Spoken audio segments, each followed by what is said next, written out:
Hello and a very warm welcome to Rajya Sabha Television. You're watching the morning edition of Verdict 2014 with me, Frank Pereira. Here are the headlines. Campaigning for the fourth phase of assembly polls will come to an end today. Jharkhand and Jammu and Kashmir get ready for the penultimate phase. Defence Minister Manohar Parrikar reviews security preparations for the polling in the fourth and fifth phases on a day-long visit to the valley. Pays tributes to martyrs of the Uri attack. Home Minister Rajnath Singh addresses series of election rallies in Jharkhand, renews BJP's bold slogan for a single-party majority BJP government in the state. And BJP chief Amit Shah among a number of political bigwigs stepping up the election heat in Srinagar's 8 assembly constituencies that vote on Sunday. While campaigning for the fourth phase of polls will come to an end today in Jharkhand and Jammu and Kashmir. A total of 33 assembly seats will go to polls on Sunday, December the 14th. 15 seats will be at stake in Jammu and Kashmir in this phase. PDP patron Mufti Mohammad Saeed from Anantnag constituency will be among those in the fray on Sunday. In Jharkhand, voting will be held in 18 assembly constituencies. The seats are mostly in the industrial belt of the state. This will be the penultimate phase of assembly polls in the two states. Results will be declared on December 23rd. Meanwhile, campaigning is into its last leg in Jharkhand and Jammu and Kashmir, and the area is going to polls in the fourth phase on Sunday. Home Minister Rajnath Singh addressed as many as 4 rallies in poll-bound areas yesterday, promising corrections in Jharkhand's development path if the people elected to power a single-party BJP majority government. All eyes on areas going to polls on the 14th, pulling out all stops to woo the voter. After the BJP chief on Wednesday, Home Minister Rajnath Singh flies in from New Delhi to campaign for the local BJP candidates. Singh addressed rallies in Tundi, Bhuli, Bokaro and Dumri assembly constituencies on Thursday, campaigning for the local candidates. Once again, raising of continuing problems of water and electricity and jobs, and allegations against the Congress of corruption and inefficiency. BJP leaders campaigning in Jharkhand have repeatedly raised calls for a single-party government as an answer to the state's problems. लोंजी पुंज सरकार से आधी अधूरी लंगड़ी सरकार के माध्यम से इस झारखंड राज्य का भला नहीं हो सकता। बहनों भाइयों, जैसे आपने दिल्ली में एक मजबूत सरकार बनाई है, वैसे ही झारखंड में भी एक मजबूत सरकार बननी चाहिए। बहुमत के आधार पर सरकार बननी चाहिए। यह मैं आप लोगों से अपील करने के लिए खड़ा हुआ हूं। Singh also spoke of addressing the long-standing issue of coal mine fires in Dhanbad. Bharat Coking Coal Limited, the company that runs the Jharia coal mines, has been tasked with the relocation of affected people, but a solution has been delayed. Rajnath Singh promised quick answers. यहाँ पर चुनाव संपन्न होने के बाद एक बार दिल्ली आइए और संबंधित विभाग के जो कोयला मंत्री हैं उनको मैं बुलाऊंगा और बुलाकर उनके साथ बैठकर मैं यह कोशिश करूंगा कि 15 assembly constituencies in Jharkhand, including Dhanbad, Jharia and Bokaro in Dhanbad region, go to polls on the 14th of December. Bureau Report, Rajya Sabha TV. Well, on to Jammu and Kashmir now. The state's capital, Srinagar, is a hotbed for campaigning in the run-up to the fourth phase of assembly elections. 8 out of the 18 constituencies going to polls on the 14th are in Srinagar city. BJP chief Amit Shah was there on a campaign tour yesterday. Let's take a look at what he had to say. Rajbagh, Srinagar, BJP chief Amit Shah reaches out to the voter. Once again, Shah holds out the development promise that Prime Minister Modi had raised at the Sher-e-Kashmir Stadium on Monday. Floods that hit the city in September are a big election issue. This area was among the worst hit. Srinagar's 8 seats are crucial to the BJP's plans to make gains in Jammu and Kashmir.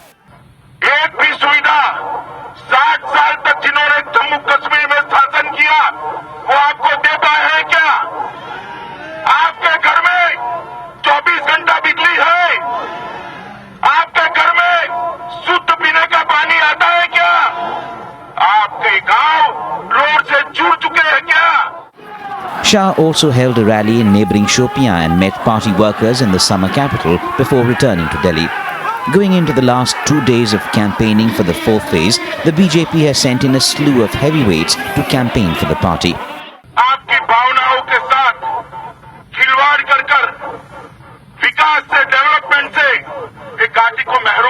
है। 60 साल तक एक प्रकार का emotional blackmailing कर इन तीनों पार्टियों ने जम्मू कश्मीर को विकास से दूर रखा है। PDP patron Mufti Muhammad Saeed addressed a rally at the Sher-e-Kashmir Stadium on Thursday. The PDP hopes to make big headway in Srinagar on the back of what it sees as a strong anti-incumbency wave against the National Conference that presently holds all 8 seats. जैसे कहते हैं knowledge का hub, जैसे हमारा बंगलोर है, knowledge का hub है, 50,000 करोड़ का एक्सपोर्ट वहां से है। कैलिफोर्निया से आते हैं, प्रोजेक्ट वो करते हैं। इसको मैं नॉलेज का हब बनाना चाहता हूं। There's a high security alert in the city ahead of polls. Militants had struck on the outskirts of Srinagar on the 5th of December, seen as frustration at the large poll turnout in previous phases and a warning for voting in further rounds. 95 candidates are in the fray for 8 seats in Srinagar that go to polls on the 14th of this month. Bureau Report, Rajya Sabha Television. Moving on now, Defence Minister Manohar Parrikar reviewed the security situation in poll-bound Jammu and Kashmir yesterday in the wake of a recent spurt in military violence in the state. In his first visit to the state after he took over as the Defence Minister, Parrikar paid tributes to the 8 Indian soldiers killed in a militant raid on the Mohara army camp in Uri exactly a week ago. He visited the Badami Bagh cantonment area in Srinagar. The Defence Minister also inspected the recoveries, including weapons and warlike stores from the slain militants in the 2 operations in the first week of the month. Parrikar also addressed the troops and lauded their efforts to protect the nation's border. Talking to reporters, he said that the purpose of his visit was to understand the ground situation in the state. I come from south, so whatever we know about Kashmir as well as the border is from TV only. So I wanted to understand myself the working conditions and details about the forces. Amira Kadal constituency, that's part of Srinagar city, also faced the brunt of massive floods in September. It houses key business establishments in the valley. The constituency is promising to be a key contest between the major parties with prominent names in the fray. Ahead of the 4th phase of polls, the candidates are busy in a blame game over the floods and relief operation.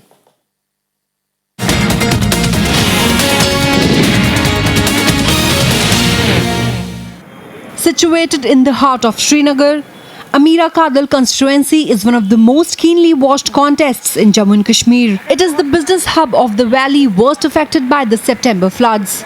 Rehabilitation is a major issue in this constituency.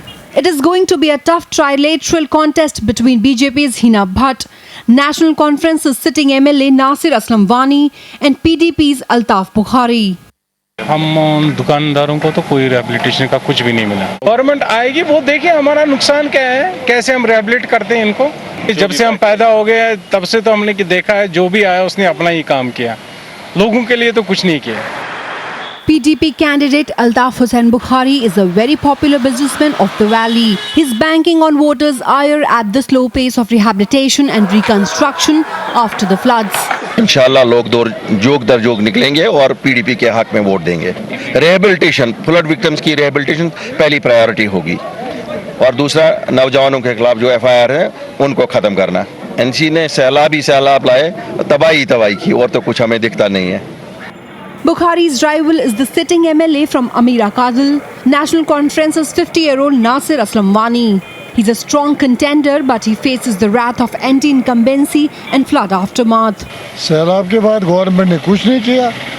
यहाँ सैलाब के दौरान भी government कहीं नहीं थी, बाद में भी कहीं नहीं है। यहाँ का एमएलए रोज गलियों में घूमता और उसकी तरफ उसकी नजर ही नहीं। जो पुरानी गवर्नमेंट है ये जरूर चेंज होनी चाहिए, क्योंकि एडमिनिस्ट्रेटर कंट्रोल ही नहीं आता। लोगों ने इमीडिएटली जो है रिलीफ का काफ़ी हद तक काम किया, लेकिन ये सिलेक्शन की वजह से जो कोड ऑफ कंडक्ट में हम फंस गए, रिहैबिलिटेशन का काम इससे रुक गया।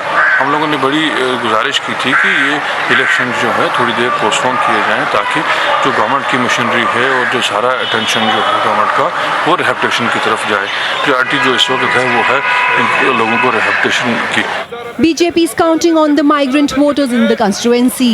If the voter turnout remains low, BJP would be counting on the votes of Kashmiri Pandits. That's why 34-year-old dental surgeon Hina Bhatt sounds confident of a BJP win here. अगर आप देखें भी श्रीनगर जो हमारी अमीरा कदर कॉन्स्टिट्यूंसी है, कुछ खास तरीके की मुझे नज़र नहीं आ रही है। देखिए, मोदी जी का यहाँ आना कोई मामूली बात नहीं है। उनके आने से एटलीस्ट मुझे एक फ़र्क ये लग रही है कि लोगों का नज़रिया बदल गया है। उनको लेके या बीजेपी को लेके फंड्स, रिलीफ, एड, जितना भी कंपनसेशन आया दिल्ली से, वो लोगों तक बराबर नहीं पहुँचा। Bhatt is one of the candidates BJP is banking on to meet its ambitious mission 44 plus in the valley. Ameera Kadal is among the 18 seats going to polls in Jammu and Kashmir on December 14th. Bureau Report, Rajya Sabha TV. Well, among the oldest and biggest election issues in Dhanbad Industrial Hub in Jharkhand is displacement of thousands of tribals by the Damodar Valley Corporation Dam project. From this issue alone, a lot of others arise, amounting to deprivation of basic facilities for the people. Complaints and protests have abounded down the decades, but to little avail. Here's a detailed report. Demonstrations in Dhanbad demanding a very basic right. You took away our land, at least give us the basics of a new life in return. Close to 3,700 families of the Dhanbad belt in Jharkhand were displaced by the Damodar Valley Corporation Dam project in the 1950s. Elections have come and gone, but more than 60 years on, 15,000 people have still not got compensation. And many of them have now given up hope of anything happening this time either. विधानसभा में इस बार vote का बहिष्कार करेंगे आप लोग? एकदम इस बार कर देंगे। नहीं दीजिएगा? नहीं दीजिएंगे। क्या कारण है? कारण वही विस्थापित के लिए, विक्टिम मांग के लिए हम लोगों को नेता कोई समर्थन नहीं दे रहा है। हम लोगों का दुख और दर्द न सरकार सुनती है, न प्रशासन सुनती है, न मैनेजमेंट सुनती है। इसीलिए हम लोग इस बार ये कर रहे हैं कि जितना भी विस्थापित भाई और बंधु है, वोट का बहिष्कार करते हैं हम लोग। Kishore Marandi was once a landowner. After he vacated his land to give way to the dam project, a road accident left him physically scarred for life. Yet he's kept up a legal fight. Social organizations like the Ghatwar Adivasi Mahasabha have taken up his cause. Legal notices have been sent out, letters sent for a CBI probe into the compensation issue and more, but there's been little movement. 38,000 एकड़ जमीन DVC अधिग्रहण किया, 15,000 परिवार का जमीन अधिग्रहण किया, 340 गांव का जमीन अधिग्रहण किया, 5,000 घर अधिग्रहण किया। परमाणु स्वरूप सिंह पत्थर गांव जहां 1670 घर डैम में डूब गया, 80% आदिवासी हैं, एक को नियोजन नहीं मिली। और सौभाग्य है कि हमारे मुख्यमंत्री झारखंड के आदिवासी हैं और आदिवासियों को न्याय नहीं दिला पाए। Officials of the Damodar Valley Corporation say all claims have been settled and those persisting are fraudulent. हम लोगों ने कहा ठीक है, अगर आपका क्लेम बनता है तो आप मैंने कागज दिखाइए। तो इनका कोई कागज इनका पास है नहीं। हम लोग खुद अपने लोगों को लगा करके कागज, पुराने कागज को ढूंढने के लिए हम लोगों ने लोगों को भी लगाया, लेकिन कहीं ऐसा कुछ मिला नहीं है। The compensation issue is just one of many that Dhanbad faces. Lack of power and education facilities and poor infrastructure have dogged the area for years, despite it contributing heavily to the state exchequer. They'll play heavily on voters' minds when they go to assembly polls on the 14th of December. Bureau Report, Rajya Sabha Television. Well, that's it on this edition of Verdict 2014. Thank you so much for watching. Have a good day.